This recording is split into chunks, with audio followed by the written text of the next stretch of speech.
오늘 강의는 세 개의 에피소드와 함께 시작하려고 합니다. 첫 번째 에피소드, 여러 전에 이름을 대면 대부분 알만한 유명 탤런트와 같이 저녁 식사를 할 기회가 있었습니다. 당시 자매님은 40대 중반이고 두 번째 결혼도 실패해서 이혼한 상태에 있었고 또 전 남편과의 법정 문제로 힘들어하고 있었습니다. 거기다가 유방암이 발견되면서 수술 후에 항암 치료를 받고 있는 중이었습니다. 이같이 감당하기 힘든 여러 어려운 시련들이 겹치면서 비로소 하나님을 깊이 만났다는 고백을 들었습니다. 지금은 우리 교회 권사님이 되신 이 자매님과의 대화 중에 아직도 마음에 남아있는 말 한마디가 있습니다. 목사님, 5월에는 교회 가기가 무서워요. 가정의 중요성에 대해서 설교를 들을 때마다 자신처럼 이별의 아픔을 가지고 있는 사람들이 갖는 정죄감 떨쳐버리기 힘들다는 겁니다. 목사님들은 우리같이 이렇게 이혼의 아픔을 갖고 있는 분들의 마음들을 너무 모르는 것 같습니다 하는 토로가 있었습니다. 두 번째 에피소드, 마흔을 막 넘긴 한 청년과 대화할 기회가 있었습니다. 그는 의사였고 특정 병원에 소속되지 않은 채 병원들을 몇 개 오가면서 필요할 때 일해주는 프리랜서 닥터였습니다. 수입도 충분했고 틈나는 대로 해외여행을 다니며 즐기고 있었고 최근에는 골프의 재미를 느끼고 있습니다. 이 청년은 자신이 정말 마음에 드는 여자를 만난다면 결혼할 수도 있지만 막은 건 아닙니다. 지금 누리고 있는 자신만의 즐거움을 포기할 의향도 전혀 없었습니다. 전형적인 욜로족이라 할 수 있겠죠. 결혼해서 어떤 한 사람에게 얽매이고 싶지 않을 뿐 아니라 아이를 낳으면 수십 년간 그 아이의 뒷바라지 그리고 무거운 짐과 의무 부담 감당해야 되는데 그렇게 살고 싶지는 않다고 합니다. 내 인생은 내가 책임지고 현재의 삶을 즐기면 된다라고 생각하고 있습니다. 그의 거침없는 주장 앞에 목사인 저도 공감을 얻거나 설득하기가 쉽지 않다는 생각이 들어 마음이 무거웠던 적이 있습니다. 세 번째 에피소드, 성경 속 이야기입니다. 누가복음 17장에 기록된 말씀이죠. 바리새인 몇몇 사람이 예수님께 나와 하나님의 나라가 언제 올 것인지에 대해서 질문을 합니다. 아마 그들은 완전한 행복을 누릴 수 있는 하나님의 나라는 언제 어떤 방법으로 우리에게 오는지에 대해서 궁금했을 것이고 꽤나 진지한 질문이었습니다. 사실 우리도 그들처럼 궁금하죠. 이 고통과 질병, 슬픔도 갈등도 염려도 없는 세상, 하나님의 완전한 사랑과 평화가 이루어지는 그 세상은 언제쯤 우리의 삶 속에 임하게 될까요? 우리의 궁금함이죠. 그런데 예수님께서 주신 답은 의외였습니다. 주님의 답을 같이 한번 읽어보죠. 시작. 하나님의 나라는 눈으로 볼 수 있는 모습으로 오지 않는다. 또한 보라 여기에 있다, 보라 저기에 있다 하고 말할 수도 없다. 하나님의 나라는 너희 안에 있기 때문이다. 아멘. 하나님의 나라는 너희 안에 있다. The kingdom of God is within you. 너희들 안에 있다 라고 말씀하신 겁니다. 물론 여기에 영어 단어를 among you로 할 건지 in you로 할 것인지 within you로 할 것인지에 따라서 해석에 따라 여러 가지 해석들이 가능한 말씀이기도 합니다. 분명한 건 하나님의 나라는 특정한 장소에 어느 날 우리가 영원한 천국을 누리게 되는 것도 사실이지만, 그러나 그 천국은 어느 한 시점으로부터 우리에게 시작되는 것이 아니라 지금 우리 안에서부터 시작되어야 한다는 말씀입니다. 하나님의 나라는 지금 여기 하나님을 주인으로 모신 너와 내 안에서 시작되어야 한다는 것입니다. 우리의 관계 안에 하나님의 나라가 시작되어야 합니다. 그런 의미에서 모든 만남과 관계의 출발임의 기초가 되는 가정에서 하나님의 나라가 시작되어야 한다는 사실을 가지고 오늘 본문을 나누려고 합니다. 가정이야말로 일상생활의 중심이고 우리의 대부분의 시간들을 보내고 있는 곳이기도 하죠. 가정에서부터 하나님의 선하신 뜻과 통치, 그분의 질서가 이루어질 때 진정한 천국이 시작된다는 것입니다. 오늘날 우리 많은 가정들이 우리 가까이에도 우리 신앙 공동체 안에도 파국을 맞이하고 있습니다. 이 위기는 크리스천 가정이라고 해서 예외는 아닌 것 같습니다. 미국의 한 통계에 의하면 세상에 믿지 않는 사람들의 이혼율이나 크리스천 가정의 이혼율은 별반 차이가 없다고 합니다.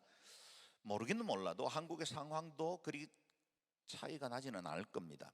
그럴 리가 없다라고 말하고는 싶지만, 그래도 믿음의 공동체는 그렇지 않다고 말하고 싶은 게 목사의 마음이지만, 실제로 부인할 수 없는 것, 그 현실도 우리의 마음을 아프게 합니다.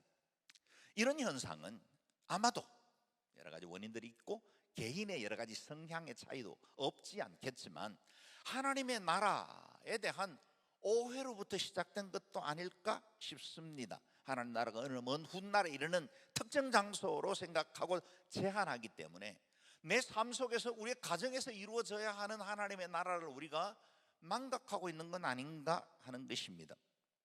오늘 우리가 읽었던 이 본문은 우리 가정의 핵심의 기초인 부모와 자녀 사이에 어떻게 하나님의 나라가 시작될 수 있는지에 대해서 말씀하고 있습니다. 1절에서 3절까지를 다시 읽어봅니다. 시작.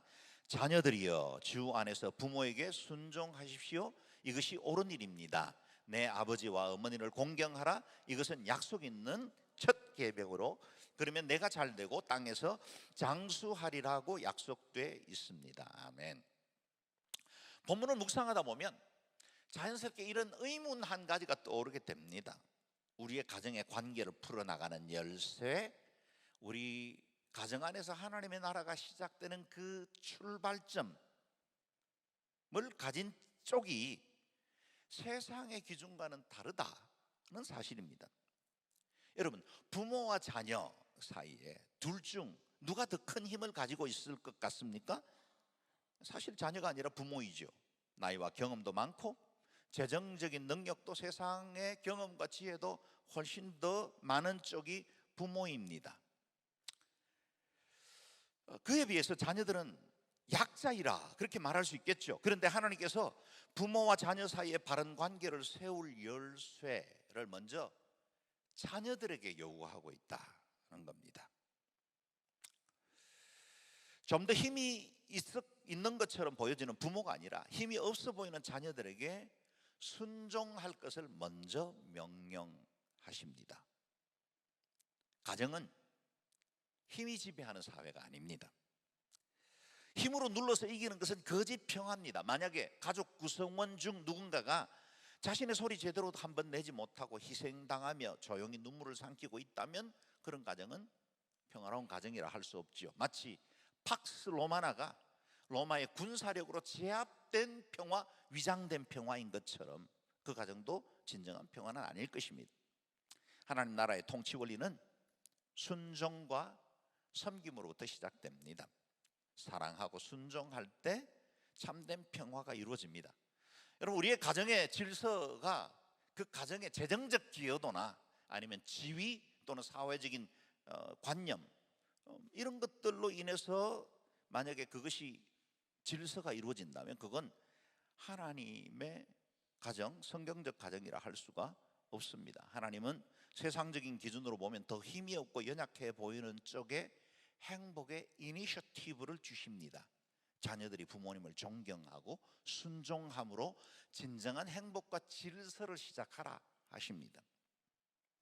오늘 본문 바로 앞에 5장에 보면 남편과 아내의 관계에서도 이니셔티브를 남편이 아니라 아내에게 주십니다. 일반적으로 남편이 더 많은 힘과 물리적인 힘 또는 재정적인 능력, 그런 권력을 가지고 있지 않습니까? 그럼에도 불구하고 아내에게 관계를 풀어가는 열쇠를 요구하십니다.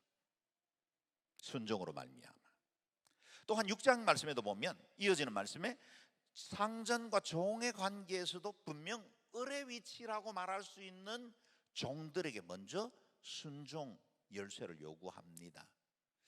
이것이 화평을 이루는 첫걸음이요, 천국의 그 뜻과 비밀을 가정과 일터에서 이루는 비결이 됩니다. 어떻게 하나님의 나라가 가정 안에서 시작될 수 있을까요? 성경적 원리를 따라야 합니다. 1절을 다시 보십시오. 자녀들이여, 주 안에서 부모에게 순종하십시오. 이것이 옳은 일입니다. 순종의 원리가 어디에서 비롯될까요? 한 단어에서 발견할 수 있습니다. 주 안에서라는 거예요. 주 안에서. 사람의 성품과 인격으로는 온전한 성경적 원리를 따를 수가 없습니다. 우리가 훈련을 잘 받고 가정의 가풍이 훌륭하고 그래서 품이 있는 삶을 살면 우리가 이와 같은 가정의 질서를 잘 지킬 수 있을까요? 물론 도움은 되겠지만 그것은 온전하지 않습니다. 온전한 순종 그리고 온전한 가정과 그 천국의 원리들은 주님 안에서만 이룰 수 있습니다. 뿐만 아니라 앞에 있는 에베소서 5장 21절에는 그리스도를 경외함으로 서로 복종하십시오 라고 하십니다. 서로 복종하는 겁니다. 남편도 아내에게, 아내도 남편에게. 그런데요, 그 기준이 뭐예요? 그리스도를 경외함으로. 우리의 인격이나 우리가 여러 가지 훈련을 받고 준비되었기 때문이 아니라 주님을 사랑하고 주 안에 있어서 주님을 경외하는 마음으로 서로 존중하는 것입니다. 부부관계도 그리스도를 경외함으로, 부모님께 대한 순종도 그리스도를 경외함으로 나옵니다. 하나님을 두려워하는 것입니다. 우리의 모든 부부관계, 자녀와 부모관계는 하나님 앞에 살고 있다는 코람되어 인식이 있어야 바로 살 수 있습니다. 사람 눈은 피할 수 있습니다. CCTV도 피할 수는 있을 거예요. 그러나 하나님의 눈은 피할 수가 없습니다. 그래서 늘 우리의 인생 안에 하나님을 경외함으로 주의 순종과 가정의 질서를 이루어야 한다는 겁니다. 내가 순종하기 힘든 상황을 만났을 때 그리스도를 생각하는 것입니다. 억울하고 화가 날 때 주님의 순종과 십자가를 기억하는 것입니다. 우리의 모든 것을 불꽃 같은 눈으로 살피시고 우리의 모든 삶을 도우시는 주님 앞에 우리 자신을 내어드리고 하나님 앞에 우리의 인생을 다시 돌아보아 서로 존중하고 사랑함으로 살아가는 것입니다. 그것이 하나님 나라를 이루어 나가는 첫걸음입니다. 어떻게 가정에 하나님의 나라가 임합니까? 자녀들의 순종을 통해서 온다고 합니다. 자녀들이여 주 안에서 부모에게 순종하십시오. 그리고요, 이것이 옳은 일입니다. 순종이 옳은 일, 하나님께서 옳다고 인정하시는 일이라 하는 것입니다. 내 생각이 더 옳을 수 있고 우리가 지금 살고 있는 세대의 가치관은 다를 수 있다라고 할 수 있지만 그러나 순종하기로 결정하라는 겁니다. 왜냐하면 그것이 주 안에서 옳은 일이기 때문이다는 겁니다. 내 생각, 우리의 시대가 옳다고 말하는 게 아니라 하나님의 말씀이 옳다고 하시는 일을 따르는 것이 성경적 천국을 이루는 것입니다. 1절에는 순종하라 말씀하셨고 2절에는 공경하라 그렇게 말씀하십니다. 순종이 의무라면 공경은 순종을 가능하게 하는 태도를 말합니다. 공경이 무엇입니까? 존경하고 귀히 여긴다는 뜻이죠. 부모님의 권위를 인정하는 것입니다. 오늘 우리 시대 많은 가정의 위기는 권위의 상실에 있습니다. 여러분, 권위와 권위주의는 큰 차이가 있습니다. 본디, 권위, authority 이 단어는 하나님 한 분께만 적절한 단어입니다. 그 권위라는 건 하나님께만 있습니다. 그런데 하나님이 인간 사회를 지으시고 그 인간 사회를 운영해 나가는 질서를 돕기 위해서 당신의 권위를 우리에게 일부 양도해 주신 것입니다. 여러분, 우리의 사회 속에서도 도로 위에서는 교통법이라는 권위가 있지 않습니까? 상거래에서는 상법, 사람들의 관계 안에는 민법이 있고 국가에는 헌법이라는 게 있죠. 가정에도 부모님의 권위가 질서를 세워나가야 합니다. 그러면 왜 오늘날 권위가 상실되는 위기를 맞이했을까요? 권위자들이, 권위를 가진 이들이 그 권위를 병적으로 사용했기 때문일 때가 많다는 겁니다. 그래서 권위의 오용이 권위주의입니다. 권위는 타인에 의해서 세워지는 것이지 자신이 주장하는 것이 아닙니다. 권위는 다른 사람이 나를 존중해서 세워주는 것입니다. 어떤 사람이 자신의 권위를 다른 사람들에게 요구하면 그 권위는 금방 권위주의로 변질되어 버립니다. 남편이 아내에게 권위를 요구하는 순간 권위주의자가 됩니다. 부모가 자녀들에게 권위를 요구하면 권위주의자적인 행동이 나옵니다. 상전의 권위는 반드시 유지되어야 합니다. 그러나 그 권위를 요구하면 권위주의로 추락합니다. 한국 사회는 오랫동안 유교적인 질서를 따라서 권위주의의 폐해를 많이 겪었습니다. 그래서 그 아픔과 역기능적인 것들을 회복하기 위해서 권위에 도전하는 많은 움직임들이 있어 왔습니다. 그럼에도 권위주의를 타파하려다가 권위까지 내다버리는 것은 안 됩니다.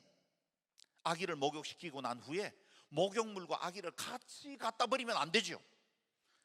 헛구덩이에 던진 아기를 되찾아와야 합니다.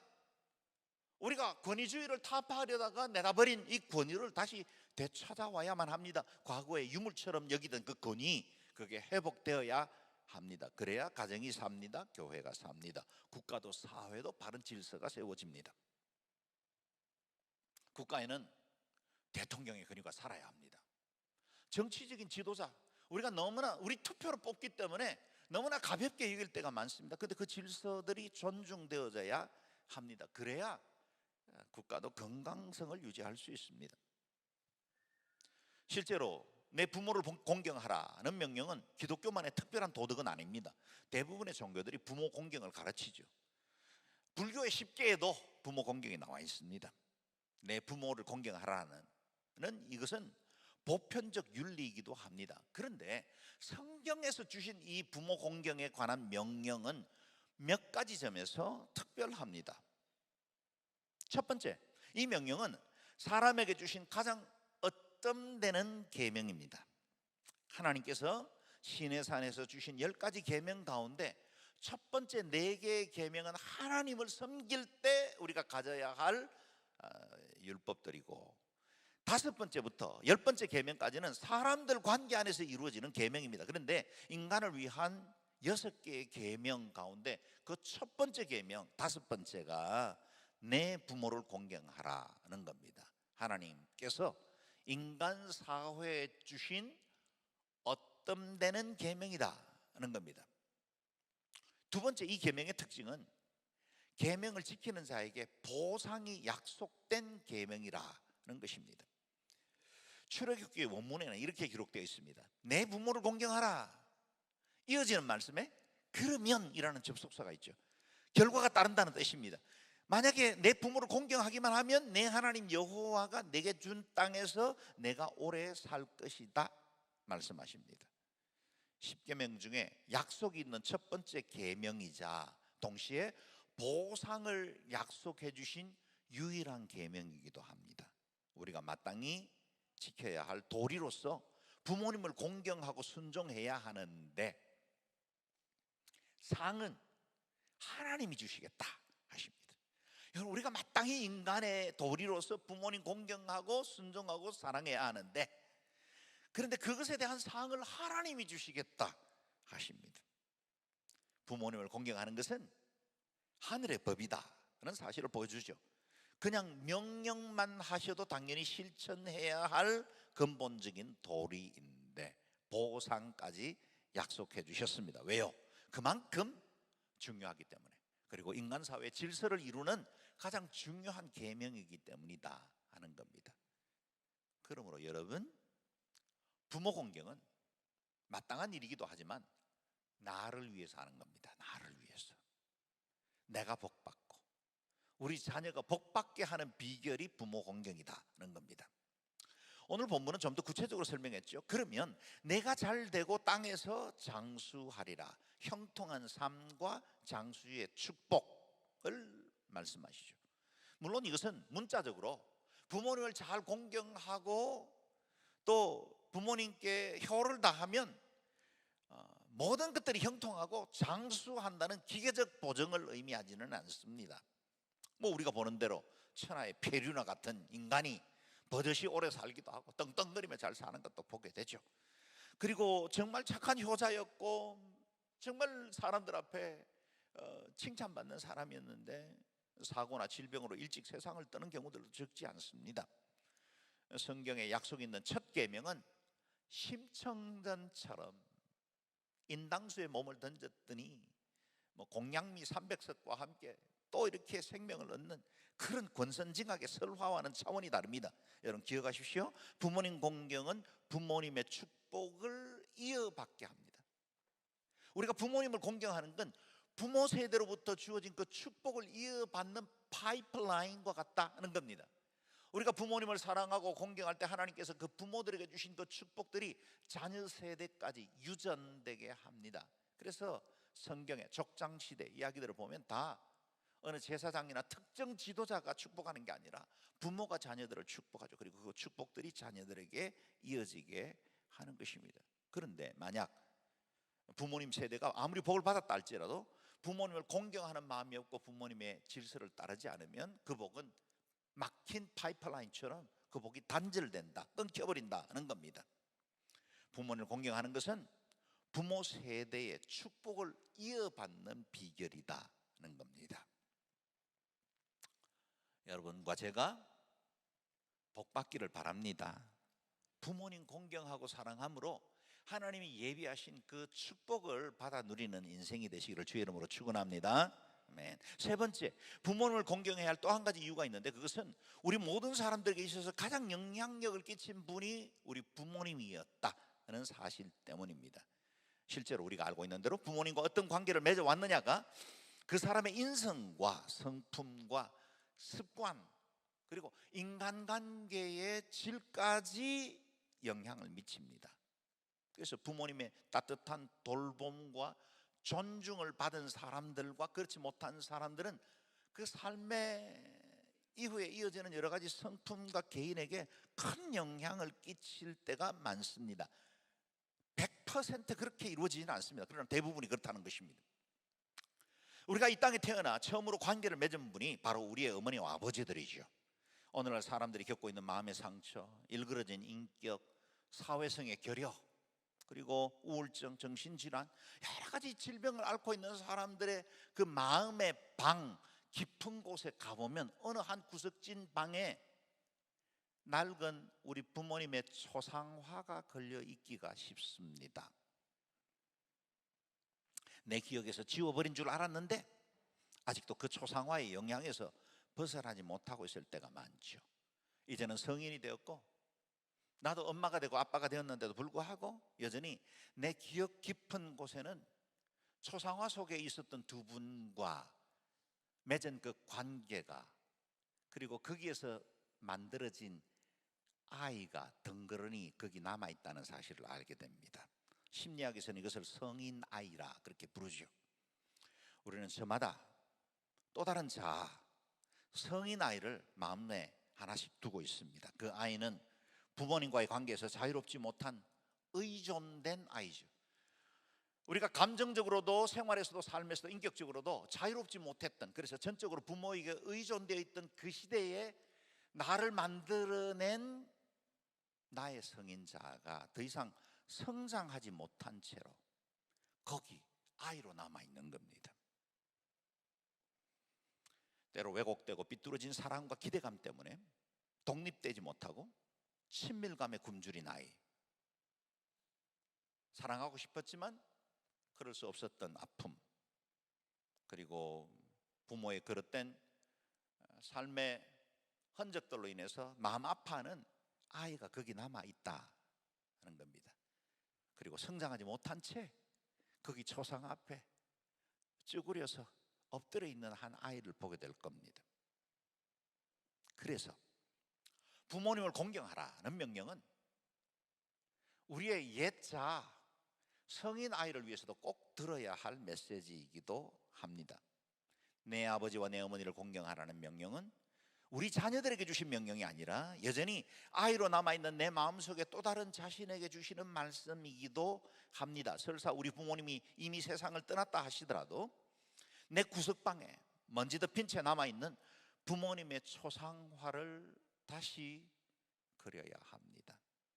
부모님에 대한 기억이 원망이나 두려움 또는 결핍이나 서러움으로 남아있다면 그 그림을 그리스도 안에서 하나님의 말씀에 펜을 들고 다시 그려야 한다는 겁니다.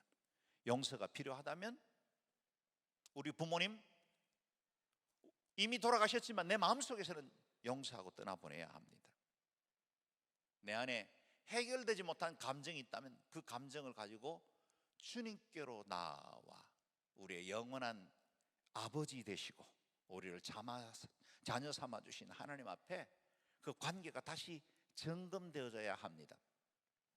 우리 부모님들을 진정으로 사랑하고 공경하게 될 때, 그래서 그분들의 삶의 족적에서 어쩔 수 없었던 그분들의 상황을 이해하게 될 때 그 초상화로부터 자유로워질 수 있습니다. 내 안에 성이 나이는 그제서야 성장을 새롭게 시작하는 거죠. 그래서 하나님 안에서 하나님의 말씀을 따라서 내 자화상을 다시 그려야 합니다. 그래야 내 안에 있는 아픔을 우리 자녀들에게 대물림하지 않을 수가 있습니다. 그렇다면 부모된 우리에게 주신 명령은 무엇일까요? 4절 말씀을 다시 읽어봅니다. 시작. 아버지들이여 여러분의 자녀들을 노엽게 하지 말고 주의 교훈과 훈계로 양육하십시오. 아멘. 자녀를 노엽게 하지 말라는 말씀이 어떤 경우에도 아이들을 화나게 하지 말게 하고 징계하지 말라는 뜻이 아닙니다. 잘못은 가르쳐야죠. 그러나 노엽게 하지 말라는 건 아이들의 마음을 충분히 살피지 못할 때가 너무 많다는 사실을 우리에게 깨닫게 하죠. 때로는 어떤 부모들은 자녀를 위해서 그야말로 모든 것을 다 갖다 바치면서도 자녀의 마음속에 분노와 원망을 남기는 부모들이 적지 않고, 반대로 자녀들을 엄격하게 키우는데도 불구하고 사랑과 존경을 한 몸에 받는 부모들도 없지 않습니다. 그렇다면 왜 이런 현상들이 나타날까요? 언제 자녀들이 분노하는지를 제대로 알면 답을 찾을 수 있습니다. 자녀들은 부당한 대우를 받으면 분노하게 되어 있습니다. 부당한 대우, 벌을 받아도 자신의 잘못이 충분히 공감되고 인정된 상태에서 벌을 받으면 그 정당성을 이해하면 결코 그것은 쓴뿌리가 되지 않습니다. 그리고 그것이 부모님의 사랑이라는 사실을 알게 되죠.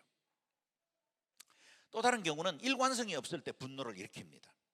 일관성 없이 그때 감정과 기분에 따라서 분노와 원망을 남기는, 사실은 그래서 우리의 마음속에 상처가 많이 남아있는 것도 사실입니다. 특히 바른 권위를 갖지 않는 부모에게 징계를 받을 때, 이 바른 권위라는 건 부모님이 마땅히 자녀들에게 보여주어야 할 삶의 모범이나 부모의 그 사랑과 성품 안에서 주어지는 신뢰가 인정되지 않은 채로 부모에게 행동 교정을 요구받을 때 아이들은 분노합니다. 부모가 자신은 엉망으로 살면서 자녀들에게 교훈하려고 하고 벌을 주려고 하면 아이들은 결코 받아들이지 않습니다. 분노만 일으킬 뿐이죠. 그래서 우리는 다시 십자가 앞에 그리스도께로 돌아갑니다. 우리 예수님은 하늘과 땅의 모든 권세를 가지신 분이셨지만 자신을 위해서는 아무런 힘도 사용하지 않으신 분입니다. 수많은 고난과 조롱을 받으셨을 때 특히 자신의 작은 권위만 사용하셨어도 결코 십자가의 고난과 수모를 겪지 않아도 될 분이었는데, 하늘의 천군 천사를 지금이라도 당장 동원하실 수 있는 분이셨는데, 그분은 오롯이 하나님께 모든 고난을 다 받으셨고 버림받는 자로 십자가에서 우리의 모든 수치와 고난을 다 담당하셨습니다. 오히려 인자에 온 것은 섬김을 받으려 함이 아니라 도리어 섬기려 하고 자기의 목숨을 많은 사람의 대속물로 주려 함이라 말씀하십니다. 그 때문에 주님은 모든 나라와 백성들 가운데 가장 권위 있는 분으로, 진정한 authority로서의 그리스도가 되신 것입니다. 그래서 모든 입으로 주라 시인하게 되었고 그분 앞에 무릎을 꿇고 경배하게 한 것입니다. 예수님의 권위는 겸손과 섬김에서부터 비롯되었습니다. 진정으로 저와 여러분이 가진 직분과 나이, 역할에서 권위를 갖고 싶다면 그리스도처럼 겸손과 섬김으로 더욱더 낮아져야 한다는 겁니다.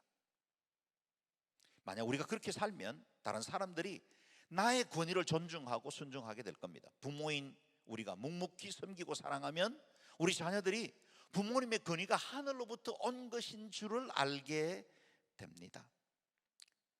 부모님이 삶에서 그리스도를 사랑하고 진심으로 경외하는 것을 보여주면 아이들의 삶 속에도 자연스럽게 하나님 경외함을 배우게 됩니다. 우리에게는 교육 지침이 분명합니다. 주의 교훈과 훈계로 양육하라 하십니다. 다시 말해 하나님의 말씀과 가르침을 따라 양육해야 합니다. 말씀이 자녀들의 인생과 삶에 등불이 되고 빛이 되게 해야 합니다. 주의 교훈과 훈계로 가르쳐야 할 목표는 단 한 가지죠. 자녀들을 하나님의 사람으로 키우는 것입니다. 내 몸에서 났지만 내 것이 아닙니다. 하나님의 사람이라는 것을 기억해야 합니다. 자녀들이 자신의 꿈과 야망을 위해서 살지 않고 하나님의 비전과 꿈을 이루며 살도록 가르치고 도전해야 하고 모범을 보여야 합니다. 만약 그렇게만 가르칠 수 있다면 공부도 직업도 자신의 모든 미래도 의미와 가치를 갖고 살아가기 때문에 그들의 인생은 반드시 바른 길을 가게 될 겁니다. 그러므로 한 번밖에 없는 삶의 기회를 가장 완전하고 영원한 하나님의 나라와 그 가치를 위해서 드리게 해야 합니다. 자녀들에게 이 목표와 비전을 바로 심어주기만 하면 아이들은 때로 흔들리고 때로 어려움을 겪는다 할지라도 결코 넘어지지 않을 겁니다. 바른 길 가게 될 겁니다. 저와 여러분이 우리 자녀들에게 참으로 주의 교훈과 훈계로 양육하는 신실하고 복된 하나님 경외하는 하나님의 사람들 되시기를 주의 이름으로 축원합니다. 아멘. 그리고 마지막으로 교회는 또 하나의 큰 가정이라는 사실을 기억하십시오. 성도들은 교회를 통해 대가족을 이룹니다. 우리는 한 패밀리, 파트리아, 하나의 가족 안에 속해 있습니다. 너와 나, 신앙의 공동체 안에서 하나 된 큰 가족을 이루게 되었습니다. 그래서 교회 공동체는 새로운 가족입니다. 여러분, 우리가 혈육을 나누고 있는 피를 나눈 형제들보다 우리 교회 공동체에서 만나는 형제자매들이 훨씬 더 많은 시간들을 함께 하게 될 겁니다. 이것이 바로 하늘 아버지를 한 분 섬기고 있는 신앙 공동체, 우리의 가족 공동체입니다. 젊은이들은 어르신들을 공경하고 어른들은 젊은이들에게 섬김의 본을 보여주어야 합니다. 우리 신앙 공동체 안에서 하나님의 나라가 시작되어야 합니다. 이곳에서 천국을 이루다 보면 어느 멀지 않는 장래에 우리가 완전하고 영원한 천국에 와 있는 우리 자신을 발견하게 될 겁니다. 이 오후에 성도 여러분들의 가정과 우리 교회가 하나님 기뻐하시는 뜻을 이루기를 바라고 우리 속에 하나님의 나라가 시작되는 놀라운 축복이 있기를 주의 이름으로 축원합니다. 아멘. 기도하겠습니다. 기도할 때 하나님 우리 자신을 의탁하며 기도합니다. 하나님, 우리 안에도 그릇되고 낡은 초상화가 있고 또 우리의 관계 안에 불편하고 어려운 일들이 없지 않아 있죠. 그게 상처로 남기도 하고 쓴뿌리가 되기도 했습니다. 그러나 진정한 권위자 되신 그리스도께 우리가 나아갑니다. 하나님, 우리의 마음을 새롭게 해주시고 우리 부모님과의 관계 안에서도 정말 사랑으로 공경하고 섬기는 관계가 되게 해주시고 우리 부부관계도 그리스도 안에서 바로 서게 도와주십시오. 우리의 인격이나 그동안의 알량한 훈련으로도 되지 않습니다. 하나님이 우리 속에 경외함을 가르쳐 주시고 주님 기뻐하시는 복된 가정 이루어나갈 수 있도록 은혜 베푸시고 우리 교회가 이와 같은 큰 가정으로 하나 되고 사랑하는 귀한 가정, 천국을 이루는 가정이 되게 도와 주옵소서. 통성으로 같이 기도하겠습니다. 자비로우신 아버지 하나님, 은혜와 사랑을 위해서 감사합니다. 여기까지 우리를 붙드시고 주의 은혜 손으로 인도하셔서 우리에게 귀한 부모님을 허락하시고 또 그분들의 삶을 통해서 우리에게 생명이 시작되었고 또 그분들의 헌신을 통해서 우리가 믿음으로 살아갈 수 있도록 인도해 주신 것을 감사합니다. 하나님, 우리에게 또한 부부를 만나게 하시고 또 그리스도 안에서 아름다운 가정을 이룰 수 있도록 도와주신 것을 감사합니다. 하나님, 우리가 때로 모나고 부족하고 또 허물이 있어서 서로 사랑하고 존중하는 일에 실패하고 넘어지기도 하지만 하나님, 서로 안에서 천국을 이루어나갈 수 있도록 사랑으로 연합하고 하나 되게 도와주시기를 구합니다. 자비로우신 아버지 하나님, 우리의 자녀들에게 하나님 은택을 베풀어 주시고 우리가 주의 교양과 훈계로 잘 양육해 나갈 수 있도록 도우시고 하나님 기뻐하시는 아름다운 천국을 우리 교회 그리고 우리 각 가정에서 이루어나갈 수 있도록 은택을 베풀어 주옵소서. 하나님, 그래서 각 가정들이 그리스도의 사랑 안에서 연합하고 존중하며 하나가 되고 하나님 기뻐하시는 귀한 뜻을 이루어나갈 수 있도록 도와주시고 주님 구합니다. 하나님께서 우리 모든 성도들의 인생과 삶 가운데 예비하신 주의 은혜와 사랑으로 충만케 해주셔서 서로 귀히 여기고 한 마음 되고 하시고, 하나님 우리 교회 공동체가 하늘 아버지를 아버지로 모시고 하나님 주님 앞에 한 가족 공동체 된 것을 알고 서로 귀히 여기고 살아가며 이곳에서부터 천국을 이루어나가는 하나님의 사람들 되게 도와주시기를 구합니다. 하나님의 나라와 주의 복음의 역사가 왕성하게 이루어지게 도와주시고 주의 뜻이 이 땅 가운데 온전하게 드러날 수 있도록 저를 사용하여 주옵소서. 자비로우신 아버지 하나님, 우리를 귀한 믿음의 가정으로 불러주시고 아름다운 만남을 허락하셔서 부부를 이루게 하시고 또 양가의 부모님 그리고 우리의 자녀들을 축복하는 복의 통로로 삼아주신 것을 감사합니다. 하나님, 우리에게 모나고 부족하고 허물도 많지만 하나님 기뻐하시는, 그리고 주님께서 설계하신 그 아름다운 가정으로 날마다 변화되게 도와주시고 주의 뜻을 이 땅 가운데 이루게 하시고 우리의 가정으로부터 하나님의 나라가 시작되게 하시고 또 교회 공동체인 우리 믿음의 성도들이 서로 사랑하고 존중하고 하나가 됨으로 하나님 기뻐하시는 천국 공동체 이루어나가게 하여 주옵소서. 감사와 찬양을 드리옵고 존귀하신 주 예수님 이름으로 기도드리옵나이다. 아멘.